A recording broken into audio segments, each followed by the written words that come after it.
ඔයගලන්ට ගොඩක් අඩු ගානකට ගන්න පුළුවන් හොඳ බජට් ෆ්‍රෙන්ඩ්ලි අරකයක් තමයි මේ Navy Seal කියලා කියන්නේ. ඉතින් මම මේකෙන් තමයි කතා කරන්න යන්නේ.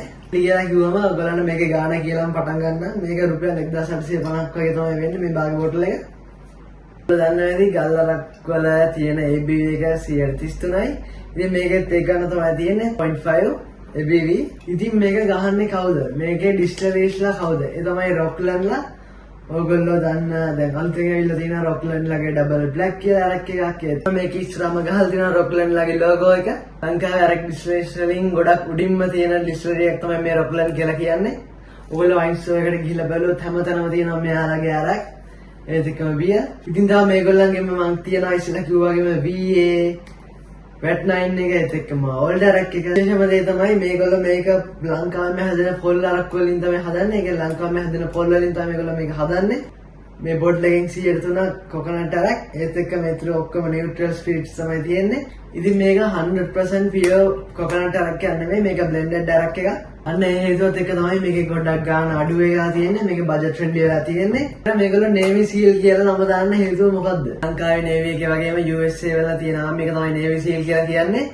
ඉතින් ඒක ඔයගොල්ලෝ අහපු ගමන් පොඩ්ඩක් අර රෆ් ගතිය, තද ගතිය Navy Seal කිව්වම අර තියෙන හයි ගැම්ම එක ගන්නවා මේගොල්ලෝ මේකට මේ Navy Seal කියලා දාලා තියෙන්නේ.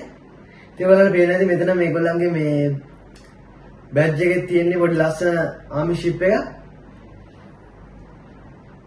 මේක පොඩ්ඩක් පවර්ෆුල් එලයිට් ඒත් එක්කම යුනික් විදිහට පේන තමයි මේගොල්ලෝ මේ නේම් එක මේකට යූස් කරලා තියෙන්නේ. ඉතින් ඒක ක්ලබ් එකක්වත් එහෙමයක් නෙමෙයි. මේගොල්ලෝ මේකේ ඇට්‍රැක්ෂන් එක ගන්න තමයි මේක දාලා තියෙන්නේ. ඉතින් ඔයගොල්ලෝ දාලා දැන් අලියා කියලා බියක් ඇවිල්ලා තියෙනවා. ඒ අලියා යූස් කරලා තියෙන්නේ ගොඩක්ම මේ ඇට්‍රැක්ෂන් එක ගන්න, ෆොරිනර්ස්ලාගේ ඇට්‍රැක්ෂන් එක ගන්න. ඒ හැම දෙයකම අන්න ඒ වගේ තමයි මේගොල්ලෝ මේ අරක් වලටයි බියර් වලට ඒ වගේ දේවල් යූස් කරන්නේ ගොඩක් ඇට්‍රැක්ට් කරන නම්. මේක කොකාකෝලා, ජින්ජර් බියර් වගේ දේවල් එක ගොඩක්ම බොනවා. ඒත් එක්කම මම සජෙස්ට් කරනවා ඔයගොල්ලන්ට ජින්ජර් එල් එක බොන්න කියලා. මොකද ජින්ජර් එල් කියන්නේ ගොඩක් එකේ ස්වීට් ගතියක් අඩුයි. ඔයාලට මේකේ හරි ටේස්ට් එක එනකම ජින්ජර් එල් එක මේක ගොඩක් හොඳට එන්ජොයි කරන්න පුළුවන්. ඔයගොල්ලෝ ගල්ලරක් බොද්දිත් එහෙමයි. ඒත් එක්කම සෝඩා and lime. ඉතින් අනිවාර්යෙන්ම ඔයා සෝඩාත් එක්ක බොනවා නම් ලයිම් ටිකක් දාලා බිව්වොත් මේක ඔයාලට ගොඩක් රසට එන්ජොයි කරන්න පුළුවන්. ආගේ මවුත් එකට ටිකක් සැර ගතියක් අඩු වෙලා චිල් එකේ මේක එන්ජොයි කරන්න පුළුවන්. ඉතින් මේකේ සැරයි කිව්වට එහෙම මේකේ ලොකු ස්ට්‍රෝං ගතියක් නැහැ. ඒ වුණාට මේක ඔයා මේ බෝතලෙන් බිව්වොත් ඔයාගේ ගන්න ෂුට්ටක් අමාරු වෙනවා. අන්න ඒක තමයි තියෙන්නේ. මොකද මේ අරක්කේ ගොඩක් ස්මූත් නැති හින්දා බජට් ෆ්‍රෙන්ඩ්ලි අරක්කයක් හින්දා. ඊළඟට nose and taste. ඉතින් nose and taste කියන්නේ ඔයා විස්කි එකක් බොද්දි අනිවාර්යෙන් මේක බලන්න ඕනේ. ඔයා මේක හොඳට එන්ජොයි කරන්න ඕනේ. විස්කි එකේ එන සුවඳ, රස මේ දෙක ඔයා අනිවාර්යෙන් විස්කි එකක් බොද්දි මේන් බලන්න ඕන දෙයක්. ඉතින් එහෙම තමයි අරක්කයක් බොද්දිත් ඔයා ඒක ආසාවෙන් බොනවා නම් ඔයා ඒක හොඳට එන්ජොයි කරන්න බොන්න ඕනේ. ඉතින් මේකේ සුවඳ ගත්තොත් අර කලින් අපි කිව්වනේ කොකනට් යූස් කරනවා කියලා.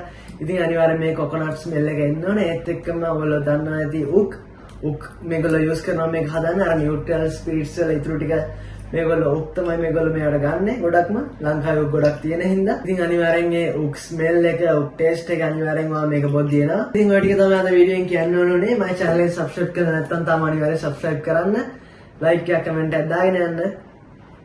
ඔය අනිවාර්යෙන් ඊළඟ අරක් එකයි හොන්න නැත්නම් whiskey shot එක enjoy කරද්දි මේ ඔක්කොම දැනගෙන enjoy කරන්න. එහෙනම් next video එකෙන් හම්බෙමු. cheers.